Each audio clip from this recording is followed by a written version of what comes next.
Oh man, we got another review video of something. It's coming up now.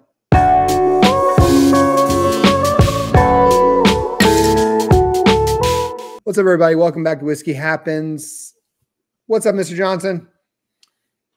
Hello, and welcome to Blanton's. Sorry. Oh, man. It's kind of like you. What's that? The man, the myth, the legend. The Blantons. Legend is definitely true. I think it's interesting that we've never done a Blanton's review video. We've done plenty of videos of alternatives to Blanton's or single barrels better than Blanton's. Yeah. But we've never actually drank the juice and told you what we think about it. Well, you know, I think it's the right time to do it because it's kind of funny. I did one of our tastings, private tastings that we do here at Whiskey Happens. If you live in the Dallas DFW area, sign up on our website. You can get a tasting from one of us, probably me until he moves here. So, but the blind tasting, no one selected Blanton's as their favorite out of 5 different bourbons. And I absolutely love it. And they were all single barrels. So it was a single barrel tasting. But it just always makes me giggle a little bit because of how allocated and how expensive this bottle is. And no shade. It's still good bourbon. It's just, it's no one's, I don't know. I haven't met anybody that said this is my favorite. Like, this is definitely my favorite bourbon, you know? No, I think it's a clear-cut case of great marketing tied with first to market. There, we didn't have single barrel bourbon or official single barrel bourbon. Yeah. Plenty of people making it at home for themselves, but marketed to the mass commercial peer before 1984. And it's kind of funny because if we didn't have Blanton's become invented, then Booker would have never got, I wouldn't say offended. I don't know the guy, but shortly thereafter, we got small batch bourbon, which everyone follows the loose rules of what's considered small batch. Only because Booker didn't believe in single barrels. And now today, each one has their place on the shelf. But enough about Bookers. We can go all day about some Beam products. We're here to talk about some Buffalo Trace products. The myth, the horse, the legend. I don't think I've ever opened one of these on camera before. But I will say that's satisfying. That's very satisfying, though. The way you open those, like, oh, that was very good. But yeah, I feel like it's very satisfying. So, for people playing at home, my dump date was 3/1/21, barrel number 317, warehouse H, and Rick number 44, and it's 93 proof as always. How about you, Bubba? Yeah, same warehouse. I didn't actually look. So 126 this year, and barrel number 12, Brickhouse number 11. Nice. 269, 264. But yeah, fresh pop on my end because why the hell not? Yeah. Let's get into this nose. That's right. Poured kind of heavy on mine, but it's bland. And I've been drinking this for a little while, so signature vanilla note. Yep. Get a little bit of honey. A bit ethanol heavy, but I just opened it. Yeah, I get a little honey or a little honeysuckle almost. Love that. Light citrus. Yep. Like orange peel. And just a tinge of oak, but to me it's pretty oaky, period. Like, I know once I actually taste this oak's first note. So let's get into it. Let's do it. So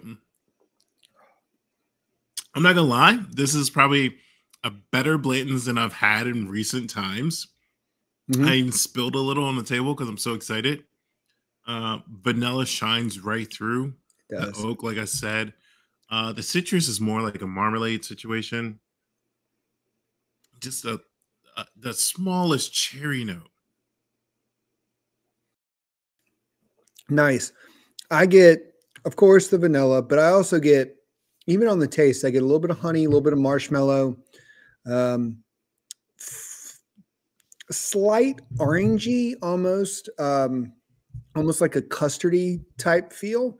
But once again, this is the Achilles heel or the crux of Blanton's. It's not bad. I have rarely had a bad bottle of Blanton's. Okay.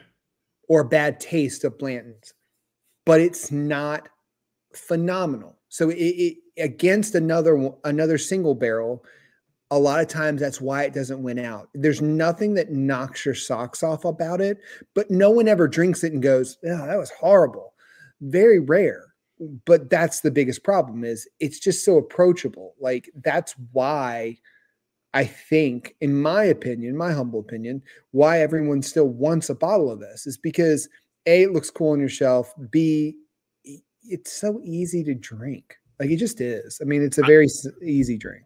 And if 93 is where they landed, that's fine on Blanton's. I've never had straight from the barrel. I know you have one. I'm not a fan of Blanton's Gold. Mm-hmm.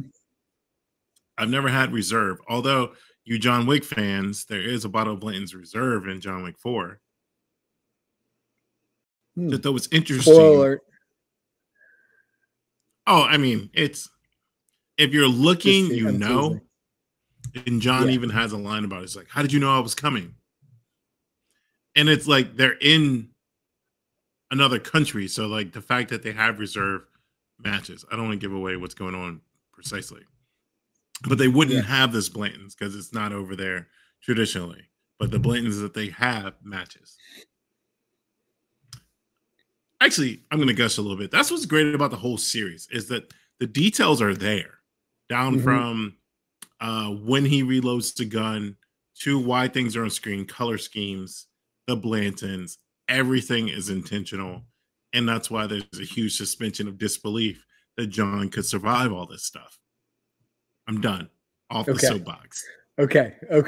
Because you know me, I'm a Wick fan as well, so I'm excited to go see it. Yeah. But back to the matter at hand. What would I guess the one thing I didn't say is, like, the thing I don't like about Blanton's is the heavy clove finish, which I've had only one bottle, that single barrel or whatever, that was like horrible. The rest are just traditional. This one is average, but it's not something I crave. Yeah.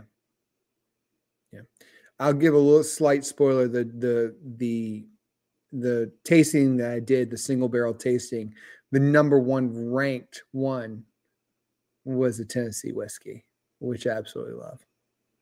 I'm not going to tell you who it is, but I'm not going to tell you people at home. You'll have to wait. Or if you go over to our podcast, you'll hear it on there. But plugging things. No, I'm just trying, but yeah. So how would you rank it? Rocks, neat, rocks, or Coke? I'm gonna go Coke.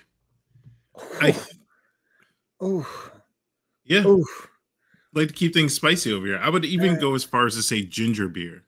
I think that because of the finish that I dislike, the spiciness of ginger beer would complement it in a way that is just to be expected. Versus having this, it's very delightful when you first receive it. And then as it works your way across this palate and spreads out, I'm like, yeah. And that's what prevents me from actually drinking Blanton's on a normal basis. Like I was telling Travis before we even started, I've only ever finished 2 bottles of my own. Like I've had pours at people's houses and things like that, but me actually drinking 2 bottles and that's it. This will be the 3rd that I've just started. Yeah. I'm on my 2nd, and I'm right there with you. Ranking wise, Coke, I couldn't drink it in a Coke because it would just dissipate to nothingness. I would just be drinking Coke, I feel like. But you're right. Freddy's root beer. Yeah. Maybe. But I agree with you. It just, I mean, as I said, I don't throw shade at it because it was my first allocated bottle I ever got. Like it was, and that's fine. And I think that's a lot of people's. But there'll always be a special place on my shelf for Blantons, and that's for any other tater that comes over to this house and wants to try it. And I will then next show them another single barrel that's even better, and they will be like, okay, I'm not buying Blantons anymore. And then we'll drive the allocation down, and then we can buy it for what it's supposed to be for. That's my one thing I'm going to miss when I leave Virginia or the DMV area is buying things at Virginia retail. No matter what ABC store you go to here, it's always the same price. There isn't a markup for any reason whatsoever. Once the state sets the price, that's it. Yeah. I mean, they have increases ever so often, but marginal at best. All right, Travis, bring us home. All right. Doesn't matter if you like it neat, on the rocks, or in a Coke. Whiskey happens. Cheers, everybody. Cheers.